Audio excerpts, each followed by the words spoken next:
শুরু আউযু বিল্লাহি মিনাশ শাইতানির রাজীম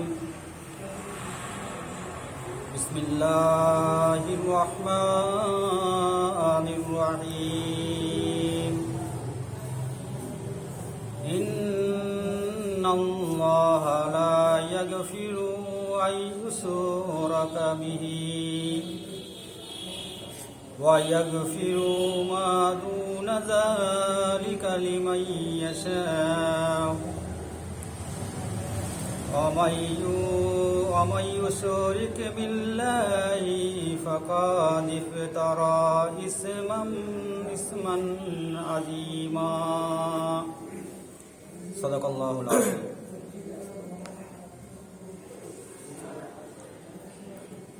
সমস্ত প্রশংসা ও তারিফ একমাত্র সেই মহান আল্লাহ রাব্বুল আলামিনের জন্য, যে আল্লাহ রাব্বুল আলামিন আপনাকে আমাকে বড় ভালোবেসে এমনই একটি জায়গায় একত্রিত করেছেন, যে জায়গাটি সম্পর্কে আপনার আমার নবী জনাবে মুহাম্মদুর রাসূলুল্লাহ সাল্লাল্লাহু আলাইহি সাল্লাম বলেন, ইজা মারাকতুম বিরিয়াজুল জান্নাহ ফারদাউ ওমা ক্বালা রিয়াজুল জান্নাহ ক্বালা হালাতুজ যিকির। জনাবে মুহাম্মদুর রাসূলুল্লাহ সাল্লাল্লাহু আলাইহি সাল্লাম একদা সাহাবাদেরকে উদ্দেশ্য করে বললেন, হে আমার সাহাবারা, এই দুনিয়ার জমিনে যেখানে তোমরা বেহেশতের বাগান দেখবে, সেই বাগানের ফল তোমরা আহরণ করবে। সাহাবারা জানতে চাইলেন, ইয়া রাসূলুল্লাহ, ওমা ক্বালা রিয়াজুল জান্নাহ, আপনি এই দুনিয়ার জমিনে রিয়াজুল জান্নাহ, জান্নাতের বাগান বলতে কি বোঝাতে চাইছেন? সেই সময় আপনার আমার নবী জনাবে মুহাম্মদুর রাসূলুল্লাহ সাল্লাল্লাহু আলাইহি সাল্লাম বলেছিলেন, ক্বালা হালাতুজ যিকির, অর্থাৎ যেখানে আল্লাহ স্মরণ হয়, আল্লাহ জিকির হয়, সেটাই হচ্ছে জান্নাতের বাগান। তো আল্লাহ রাব্বুল আলামিন আমাদেরকে এ ধরনের একটি মজলিসে আসা এবং বসার তৌফিক এনায়েত করেছেন, এর জন্য আমরা শুকরিয়া স্বরূপ বলি আলহামদুলিল্লাহ। আমি যে আয়াতে কারিমা তেলাওয়াত করেছি সেটা হচ্ছে সূরা নিসার 48তম আয়াত। এখানে আল্লাহ রাব্বুল আলামিন বলছেন, নিশ্চয়ই আল্লাহ তার সাথে অংশী শিরিক করার অপরাধ ক্ষমা করেন না, এছাড়া অন্যান্য অপরাধ যার জন্য ইচ্ছা ক্ষমা করে দেন। আর যে কেউ আল্লাহর সাথে অংশে স্থাপন শিরিক করে, সে এক মহাপাপ করে। এই হচ্ছে আয়াতে কারিমার শাব্দিক তরজমা। খুবই গুরুত্বপূর্ণ একটি আয়াত। এখানে আল্লাহ রাব্বুল আলামিন শিরিকের ব্যাপারে বান্দাকে হুঁশিয়ারি দিয়েছে, সতর্ক করেছে। আল্লাহ বলছেন যে আমি শিরিকের গুনাহকে মাফ করব না, এছাড়া অন্যান্য পাপসমূহ আল্লাহ চাইলে যাকে ইচ্ছা তাকে মাফ করে দিতে পারে। তো এই শিরিক হচ্ছে সবথেকে বড় অপরাধ। দুনিয়ার জমিনে যত গুনাহ আছে, সমস্ত গুনার মূল হচ্ছে শিরক, সবথেকে বড় গুনাহ। এ সম্পর্কে আল্লাহ রাব্বুল আলামিন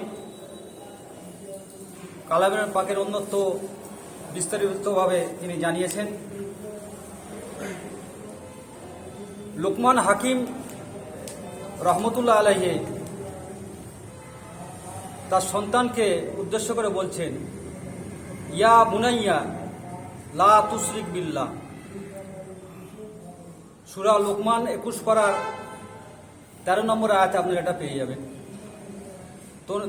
তো লুকমান রহমতুল্লাহ আলাইহি বললেন, ইয়া বুনাইয়া লা তুশরিক বিল্লাহ, হে আমার ছেলে, তুমি আল্লাহর সঙ্গে শিরক করবে না। কেননা ইন্না শিরকা লা জুলমুন আজিম, শিরক হচ্ছে সব থেকে বড় জুলুম, সব থেকে বড় গুনাহ। তো লোকমান হাকিমের এই যে নসিহত, এই যে উপদেশ আল্লাহ রাব্বুল আলামিনের বড় ভালো লেগে গেছে। তিনি নবী ছিলেন না, কোনো আলেমরা বলে থাকেন, ঐতিহাসিকবিদরা বলে থাকেন যে তিনি নবী ছিলেন, কিন্তু অধিকাংশের মত হচ্ছে তিনি আল্লাহ একজন নেক মেহবুব বান্দা ছিলেন। তো তানার এই সন্তানের প্রতি এই যে উপদেশ, এই নসিহত আল্লাহ রাব্বুল আলামিনের বড় ভালো লেগে গেল, সেইটাকে তিনি কোট করে দিলেন কোরআনের মধ্যে। তো এখান থেকে আমরা এই শিক্ষা নিতে পারি যে আমাদেরও সন্তানাদি আছে, আমরাও সন্তান লালন পালন করছি। তো সন্তানদেরকে কিভাবে আমরা দিনই শরিয়াতি শিক্ষা দেব ছোট থেকে, এই আয়াতে কারিমার মাধ্যমে আমরা সেটা বুঝতে পারি। ছোট থেকেই বাচ্চাদেরকে শিরকের ব্যাপারে অবগত করতে হবে, তাদেরকে একটা ধারণা দিতে হবে। কেননা এই শিরিক এমনই একটি গুনাহ যে মানুষটা শিরিক করে তার সমস্ত নেক আমল আল্লাহ রাব্বুল আলামিন করেন বরবাদ করে দেন। শিরিককারীর কোনো আমল আল্লাহ রাব্বুল আলামিন কবুল করেন না। শুধু তাই নয়, এই শিরিকের কারণে যারা শিরিক করে তারা অন্যকেও আকৃষ্ট করে। যেমন কোনো মানুষ দেখবেন সে মাজারে সেজদা করছে, মাজারে মানত করছে, হ্যাঁ, সে দেখবেন সে অন্যকে আকৃষ্ট করবে। সে বলবে যে আমি মাজারে গিয়ে আমি এই ফলটা পেয়েছি, এই সুফল পেয়েছি, আমার মাজারে গিয়ে এটা হয়েছে ওটা হয়েছে। তো তখন দেখবেন কি অপরকেও আকৃষ্ট করে। সে শুধুমাত্র নিজের মধ্যে আবদ্ধ থাকে না, অপরকেও জড়িয়ে নেয়। শিরিক এমন ধরনের গুনাহ। আর এই শিরিক যে ব্যক্তি করবে সে ব্যক্তি আখিরাতে আল্লাহ রাব্বুল আলামিন তার দিকে ঘুরেও তাকাবেন না, মুখ ফেরাবেন না। হাদিস শরীফে এসছে যে কোনো বান্দা পাহাড় পরিমাণ গুনাহ নিয়ে আল্লাহর দরবারে কাল কিয়ামতের ময়দানে হাজির হলো। পাহাড় পরিমাণ গুনাহ নিয়ে আল্লাহর দরবারে আল্লাহর সামনে হাজির হলো কিয়ামতের ময়দানে। তার মধ্যে কোনো শিরিক নেই, গুনাহ আছে কিন্তু তার মধ্যে কোনো রূপ শিরিক নেই। তো আল্লাহ রাব্বুল আলামিন ঠিক তেমনই যত পরিমাণ গুনাহ নিয়ে সেই বান্দা হাজির হয়েছে, সেই রূপ পরিমাণ রহমত নিয়ে সেই বান্দার সামনে আল্লাহ রাব্বুল আলামিন হাজির হয়ে যান এবং তাকে তিনি রহমতের দৃষ্টিতে দেখবেন, তাকে তিনি মাফ করে দেন। ঠিক এই কথা এখানেও বলেছে আল্লাহ রাব্বুল আলামিন, এই কথা এই আয়াতের মধ্যেও বলেছে যে আল্লাহ রাব্বুল আলামিন শিরককারী গুনাহকে মাফ করবেন না, এছাড়া অন্যান্য গুনাহকে তিনি মাফ করে দেবেন। এখন প্রশ্ন হচ্ছে এই শিরিক কি? শিরিক কাকে বলে? শিরিক কয় প্রকার? শিরিকের সংজ্ঞা কি? শিরিক হচ্ছে আরবি শব্দ, এর আবিধানিক অর্থ হচ্ছে নির্দান, অর্থাৎ আল্লাহর সঙ্গে কারোকে সমকক্ষ মানা।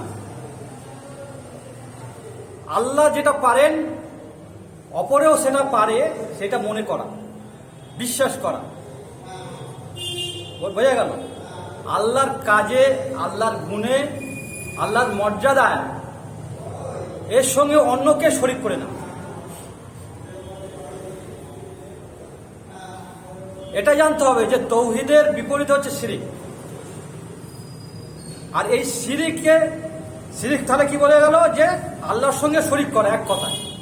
আমরা যেমন দ্বিতীয় কলমা পড়েছি, আশহাদু আল্লা ইলাহা ইল্লাল্লাহু ওয়া আশহাদু আন্না মুহাম্মাদান আবদুহু ওয়া রাসূলুহু।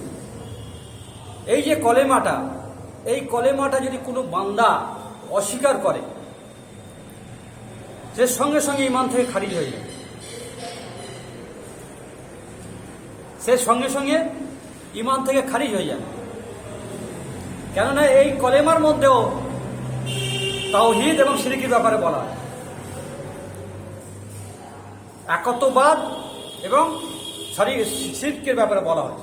আশহাদু আল্লা ইলাহা ইল্লাল্লাহু, আমি সাক্ষ্য দিচ্ছি যে আল্লাহ ছাড়া কোনো ইলাহা নাই, কোনো মাবুদ নাই, হক কোনো মাবুদ নাই। ওয়াহদাহু লা শারীকা লাহু, তার কোনো শরীক, তার কোনো শরীক নেই। ওয়া শাহাদু আন্না মুহাম্মাদান আবদুহু ওয়া রাসূলুহু, এবং আমি আরো সাক্ষ্য দিচ্ছি যে জনাব মুহাম্মদুর রাসূলুল্লাহ সাল্লাল্লাহু আলাইহি ওয়াসাল্লাম আল্লাহর বান্দা এবং রাসূল। এখানেও প্রশ্ন আছে, অনেকে মুহাম্মদুর রাসূলুল্লাহ সাল্লাল্লাহু আলাইহি সাল্লামকে বান্দা বলতে কুণ্ঠাবোধ করে। এমনও অনেক মানুষ আছে যে নবীকে মাটির মানুষ বলা যাবে না, নবীকে মাটির মানুষ বলা যাবে না, তাকে বান্দা বলা যাবে না। তাহলে তিনি কি? তিনি কে তাহলে? তিনি কি ফেরেশতা, না জিন, না অন্য কিছু? দেখবেন আছে অনেকে বলে। আল্লাহ বলছে যে মুহাম্মদ সাল্লাল্লাহু আলাইহি সাল্লাম হচ্ছে আমার বান্দা এবং রাসূল। কোরআন বলেছে তিনি। সূরা বানী ইসরাঈলের প্রথম আয়াতটা দেখে নেবেন, মেরাজ সম্পর্কে ওখানে আলোচনা করেছেন। আল্লাহ বলেছেন সূরা বানী ইসরাঈল 15 প্রথম আয়াতটাই আল্লাহ রাব্বুল আলামিন বলে দিয়েছেন, আব্দুল শব্দটি ব্যবহার করেছেন, অর্থাৎ তিনি আমার বান্দাকে আমি নিয়ে গেছি, আমি সেই আমার নিকট মেরাজ করেছিলেন আল্লাহ রাব্বুল আলামিন। তো তিনি বান্দা, অবশ্যই আল্লাহ রাসূল বান্দা, তিনি তো গোলাম, আল্লাহর গোলাম। তো কিন্তু সারাটা জীবন আল্লাহর গোলামি করে গেছেন, করেননি? তিনি নিজেও আল্লাহর গোলামি করেছেন এবং অপরকে গোলামি করার জন্য উৎসাহিত করেছেন, দাওয়াত দিয়েছেন। এর জন্য তিনি মার খেয়েছেন, রক্তে রঞ্জিত হয়েছে। এবং তিনি অবশ্যই মাটির মানুষ, অবশ্যই তিনিও মানুষ। তবে তিনিও মানুষ, আমরাও মানুষ, এর মধ্যে অনেক পার্থক্য আছে। এক করে বললে চলবে না যে মুহাম্মদ রাসূলুল্লাহ সাল্লাল্লাহু আলাইহি ওয়াসাল্লাম মানুষ আর আমরাও মানুষ। তিনিও মানুষ, আমরাও মানুষ, কিন্তু তানার মধ্যে আমাদের মধ্যে জমিন আসমানের পার্থক্য আছে। কেন? তিনিই বলেছেন, তানার মুখনিসৃত বাণী, যে তোমাদের আর আমার মধ্যে পার্থক্য হচ্ছে যে আমার কাছে আল্লাহর ওহী আছে, তোমাদের কাছে আসে। এটাই তো পার্থক্য হয়ে গেল। তিনি ওহী প্রাপ্ত, আল্লাহর কাছে, আল্লাহর তরফ থেকে তার কাছে ওহী আসে, আমাদের কাছে আসে না। তিনি সারাটি জীবনে একটি মিথ্যা কথা বলেন। তার চরিত্র ছিল সর্বোত্তম চরিত্র। লাকাদ কানা লাকুম ফি উসওয়াতুন হাসানা, লাকাদ কানা লাকুম ফি রাসূলিল্লাহি উসওয়াতুন হাসানা। আল্লাহ বলছে আমার রসুলকে, আমার নবীকে আমি উত্তম চরিত্র দিয়ে পাই, এর মধ্যে উত্তম চরিত্র বিদ্যমান রয়েছে। তো মূল কথা হচ্ছে যে আল্লাহ রসুলকে এভাবে করা যাবে না যে তিনি মাটির মানুষ নন, তিনি আল্লাহর মাটির মানুষ নন বা অন্য কিছু, এ ধরনের কোনো চিন্তাভাবনা করা যাবে না। সেটাও শিরকের পর্যায়ে চলে যাবে। আর আল্লাহ রসুলকে কেউ যদি বলে থাকে যে তিনি গায়েব জানেন, অদৃশ্যর ঘটনা তিনি জানেন, সেটাও যদি কেউ বিশ্বাস করে, সেটাও গুনাহ। গায়েব কে জানেন? একমাত্র আল্লাহ রাব্বুল আলামিন। আলিমুল গায়বি ওয়াশ শাহাদাতি হুয়ার রহমানুর রহিম। আল্লাহ রাব্বুল আলামিন একমাত্র গায়েব জানেন। কাল কি ঘটবে এটা আল্লাহ ছাড়া কেউ জানে না। তাহলে আল্লাহর সঙ্গে কারোকে শরীক করা যাবে না। শিরকের অনেক পর্যায়ে আছে, সে সম্পর্কে আলোচনা করতে গেলে ঘন্টার সময় চলে যেতে পারে। তো শিরক হচ্ছে 4 প্রকার, আমি যতটুকু পড়াশোনা করে জেনেছি। শিরকে আকবর, শিরকে আসগর, শিরকে জলি, শিরকে খফি। শিরকে আকবর তাকেই বলা হয়, এটা হচ্ছে বড় শিরক। যেটা বড় শিরক তাকে শিরকে আকবর বলা হয়। আর যেটা ছোট শিরক সেটাকে শিরকে আসগর বলা হয়। আসগর শব্দের অর্থ হচ্ছে ছোট। আর শিরকে জলি তাকেই বলা হয় যেটা প্রকাশ্যে শিরক করা হয়। প্রকাশ্যে যে শিরকটা করা হয় সেটাকে শিরকে জলি বলা হয়। আর যেটা গোপনে শিরিক করা হয় সেটাকে বলা হয় শিরকে খাফি, গোপন শিরিক। এখন আপনাদের সামনে আমি এই সম্পর্কে কিছু আলোচনা রাখি, তবে পরিষ্কার হবে বিষয়টা। শিরকে আকবার বলতে কি? বড় শিরিক, বড় শিরিক। এগুলো আমরা মোটামুটি সকলেই জানি, যে পীরের মাজারে গিয়ে সেজদা করা, তার কাছে কিছু চাওয়া, হ্যাঁ, কোনো পাথরের পূজা করা, সূর্যের পূজা করা, মোট কথা হচ্ছে মখলুকের পূজা করা, আল্লাহকে বাদ দিয়ে মখলুকের সৃষ্টির পূজা করা, এটা হচ্ছে শিরকে আকবার, একদম প্রকাশ। আর শিরকে আসগর হচ্ছে ছোট ছোট শিরিক, কিছু ধারণা, যে আমি আজকের ওই জায়গাটায় গেলাম বলে আমার এই বিপদটা ঘটে গেল,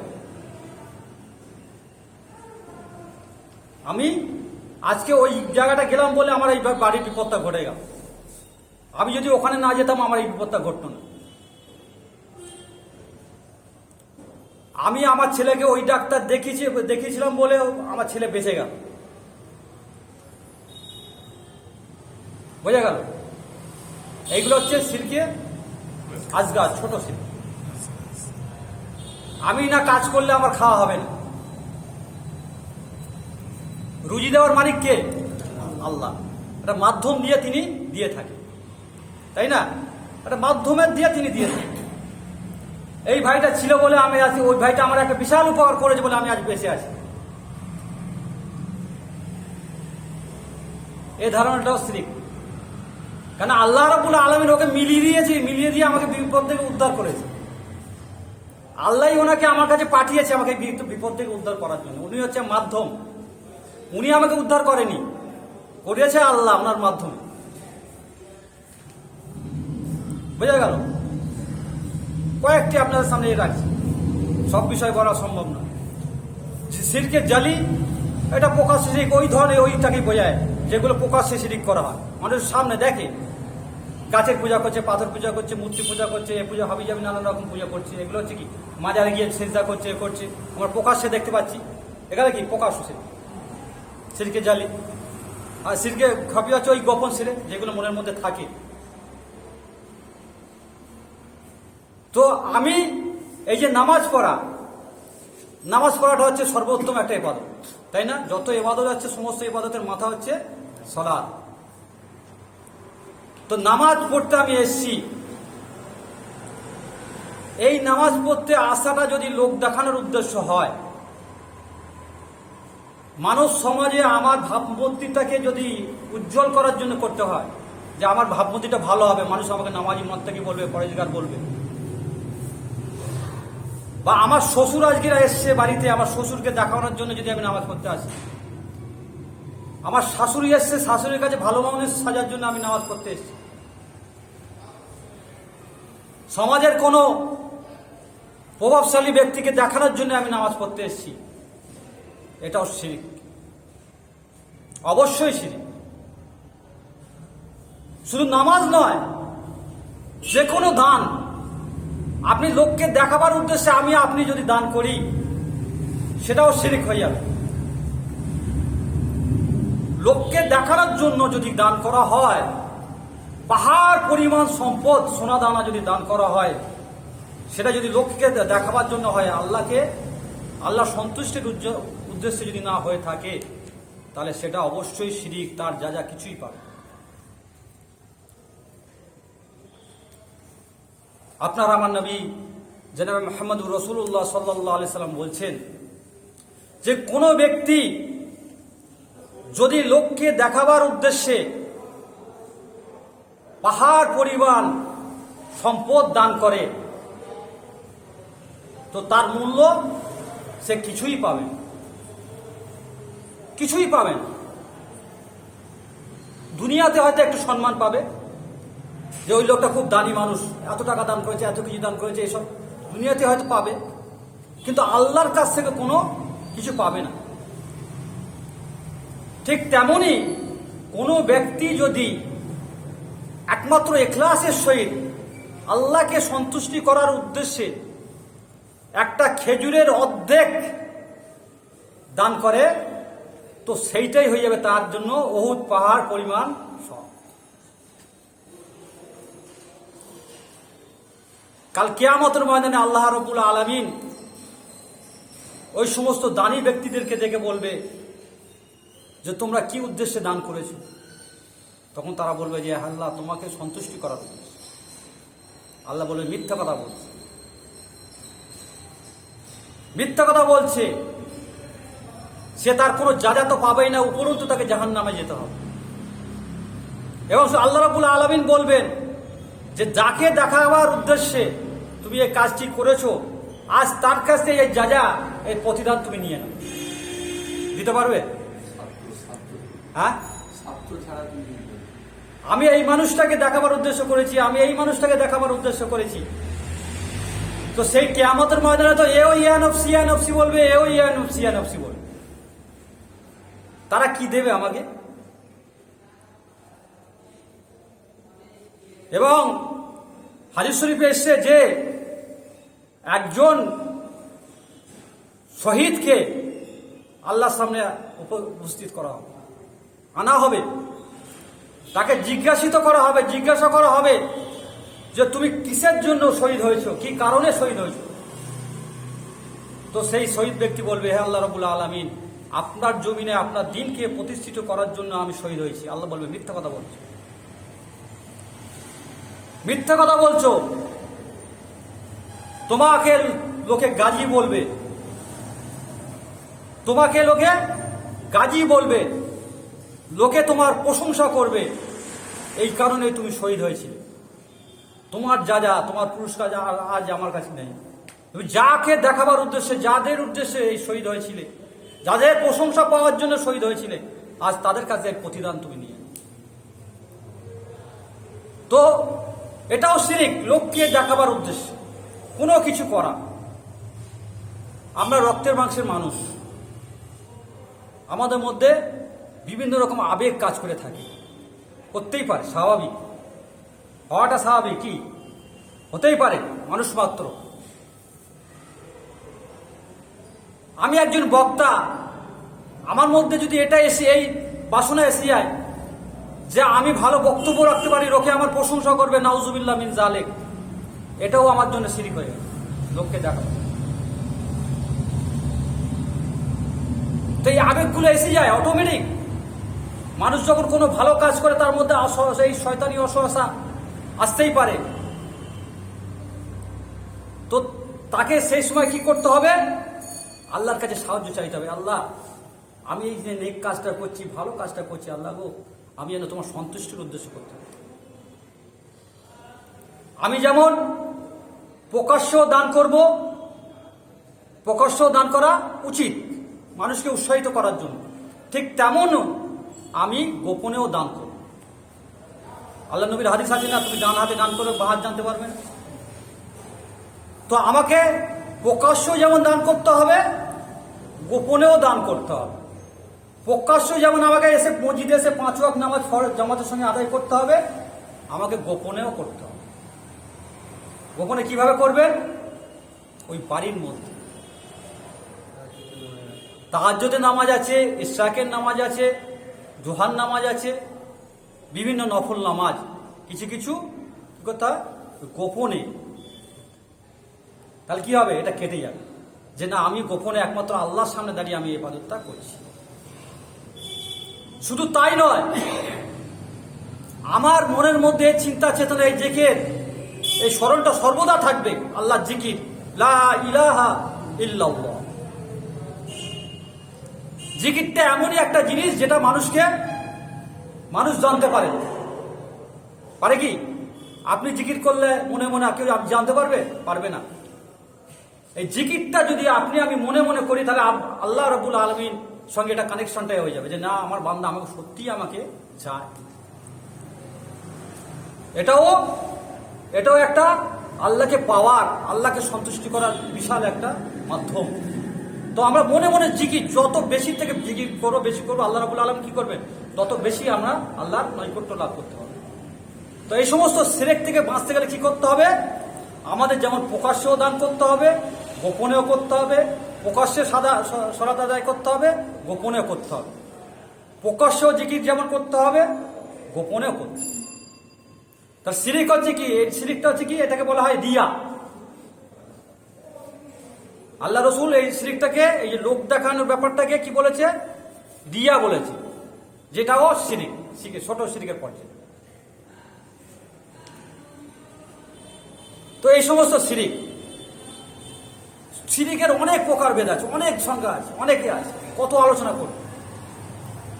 শিরিক নিয়ে আলোচনা করতে গেলে সময়ের পর সময় চলে যাবে। আমাদের সময় খুবই সীমিত।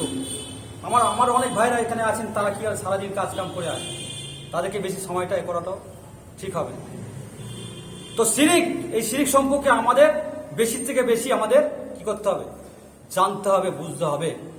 প্রত্যেকটা নবী রসুল এসেছিলেন দুনিয়ার বুকে শিরিকের মূল উৎপাদন করার জন্য, মূলটাকে উপড়ে ফেলার জন্য। এটাকে শিরিকটাকে পুরো মিটিয়ে দাও, মিটিয়ে দিয়ে সেই জায়গায় কি হয়? তাওহীদকে প্রতিষ্ঠিত। যতক্ষণ না আমরা শিরিক থেকে মুক্ত হতে পারবো পরিপূর্ণরূপে, ততক্ষণ পর্যন্ত আমরা তাওহীদে প্রতিষ্ঠিত হতে পারবো। একত্রবাদে আমরা প্রতিষ্ঠিত হতে পারবো না।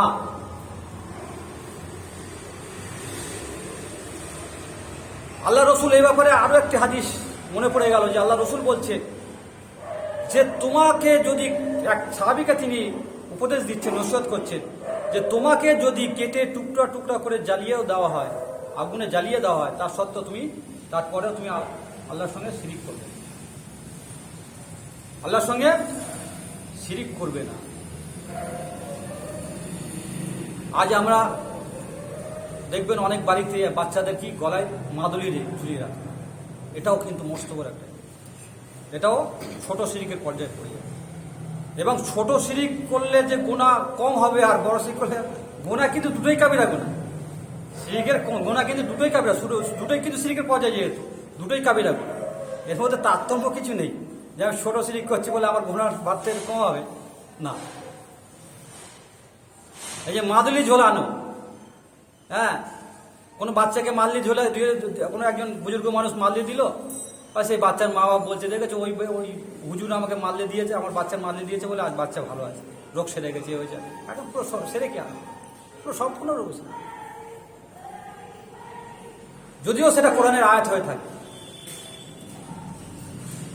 যদিও সেটা কোরআনের আয়াত হয়ে থাকে, তবে ঝাড়ফুঁকের ব্যাপারে কিছু কিছু জায়েজ আছে। ঝাড়ফুঁকের ব্যাপার আল্লাহ রসুল বলছেন যে ফজর এবং মগরিবে 3 বার করে ইখলাস, 3 বার করে ফালাক, 3 বার করে নাস করে নিজের শরীরে মশে, এবং রাত্রে শুতে যাওয়ার সময়। আর জোহর, আসর আর এশা, এই 3টে সূরা একবার করে পড়লে চলে, একবার করে পড়ে সারা শরীর। আল্লাহ রসুল এটা অনুমতি দিয়েছে। এবং সূরা ফালাক, নাস এই জন্যই তো নাজিল হয়েছে, যে আল্লাহ রসুলকে জাদু করা হয়েছিল, আপনারা জানেন, এই জন্যই আল্লাহ রাব্বুল আলামিন এ করেছে। তো আমরা এগুলো আমল করতে পারি, কিন্তু এগুলোকে আমরা তাবিজ লিগে গলায় ঝুলাতে পারবো। আল্লাহ রসুল বলেছেন সূরা ফাতিহা হচ্ছে সমস্ত রোগের ঔষধ, সমস্ত রোগের শেফা। সূরা ফাতিহা বুখারী শরীফের হাদিস, সিয়াসত, মানে কোনো হাদিসের মধ্যে কোনো ভেজাল নেই। তো সূরা ফাতিহা পড়া হলো, পড়ার পর আমি যদি মনে করি সূরা ফাতিহাই একে সারিয়ে দেবে, এর রোগ সারিয়ে দেবে, ঠিক, আমাকে এটাই বলতে হবে, সূরা ফাতিহা পড়ার পর এটাই আল্লাহর কাছে তাওয়াক্কুল করতে হবে, যে আল্লাহ এই তোমার কালাম আমি পড়েছি, আল্লাহ তুমি এই সুস্থতা দাও, এটা বলতে হবে, এটা নিয়ত রাখতে হবে, যে আমি এটা পড়ে দিলাম বলে অসুস্থ হয়ে যাবে না, নিয়তটা এইভাবে থাকে। তো এইরকম ভাবে আমরা ঝাড়ফুঁক করতে পারবো, আমল করতে পারি। আমাদের ছোট ছোট বাচ্চা, তারা তো আর আমল করতে পারে না, যাদের 1-1.5 বছর, 2 বছর বয়স, 5 বছর বয়স, তারা তো এই সমস্ত আমল করতে পারবে না। তো তাদেরকে আমরা কি করব? আমরা এই সমস্ত সূরাগুলো পড়ে কি করব? তাদেরকে আমরা আল্লাহর উপরে আমরা কি করব? সুব্রত। তো এইভাবে আমাদেরকে আমল করতে হবে, এইভাবে আমাদেরকে আমল করতে হবে। যেমন শিরকের আরো কিছু ব্যাপারগুলো বলা হলো, যেমন মাজারে সিজদা করা, কোনো পীরের পায়ে গিয়ে সিজদা করা, হ্যাঁ, এবং বাপ মায়ের পায়েও সিজদা করা যাবে। আল্লাহ নবী এই অনুমতিও দেয়নি। সাহাবারা বলেছিল, ইয়া রাসূলুল্লাহ, ইয়া হাবিবুল্লাহ, আপনি আমাদেরকে অনুমতি দিন যে আপনার পায়ে আমরা সেজদা করি। আল্লাহ রসুল সে অনুমতি দেন এবং আল্লাহ রসুল বলেছিলেন, যদি আল্লাহর তরফ থেকে সেজদা করার অনুমতি থাকতো, দেওয়া হতো আমাকে, তাহলে আমি প্রত্যেক স্ত্রীদেরকে বলতাম, প্রত্যেক স্ত্রীদেরকে বলতাম যে যেন তারা স্বামীদের পায়ে সেজদা। বোঝা গেল? তো সেজদা একমাত্র আল্লাহ ছাড়া কারোর জন্য করা যায় নেই। সম্মানের খাতিরও করা যাবে, সম্মানের খাতিরও করা। দেখো অনেকে দেখি পীর সাহেবের গিয়ে পা ধুয়ে দিচ্ছে, পীর সাহেবের পা ধুয়ে দিচ্ছে, এটা করা যাবে। আর পীর সাহেব বসে কিরকম আমার পাটা ধুয়ে দিচ্ছে, আমি বেশ বসে বসে বেশ মজা নিচ্ছি। তাহলে ভাবতে হবে সেটাও তিনিও গন্ডগোলের আছে। শিরক বেদাত সম্পর্কে তার কোনো ধারণাই। এই সমস্ত মানুষের যদি মুরিদান হওয়া যায়, তাদের কাছ থেকে আমরা কি শিক্ষা নেব? তাই না? এই সমস্ত মানুষের মুরিদান হলে তার থেকে আমরা কি শিক্ষা নেব? না, দুনিয়া কামানোর জন্য অনেক কিছুই হচ্ছে। এগুলোকে যদি বন্ধ করে দেওয়া হয় তাহলে কি হবে? পকেট ভরবে না, পয়সা আসবে না। তো তাহলে বুঝে নিতে হবে, যারা এই সমস্ত কর্মকাণ্ড করছে তাদের ঈমানের মধ্যে দুর্বলতা,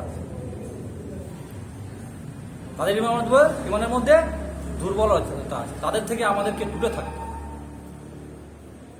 তো মূল কথা হচ্ছে যে সমস্ত রকম শিরক থেকে আমাদেরকে পরেজ থাকতে হবে, বাঁচতে হবে। কেমন ভাবে বাঁচবো, কিভাবে বাঁচবো, সেটার সবটাই এই কালামে পাক এবং নবী সুন্নাহর মধ্যে বলে দেওয়া হয়েছে। আমরা এই কালামে পাক, কালামুল্লাহ শরীফ যত বেশি গবেষণা করবো, এটাকে নিয়ে চর্চা করব, তত বেশি আমরা শিরক সম্পর্কে জানতে পারবো। নবী সুন্নাহর মধ্যে বলা হয়েছে। তো আল্লাহ রাব্বুল আলামিন আমাদের সকলকে এই শিরক থেকে বাঁচার তৌফিক দান করুন। আমিন। আখির দাওয়ানা আলহামদুলিল্লাহি রাব্বিল আলামিন।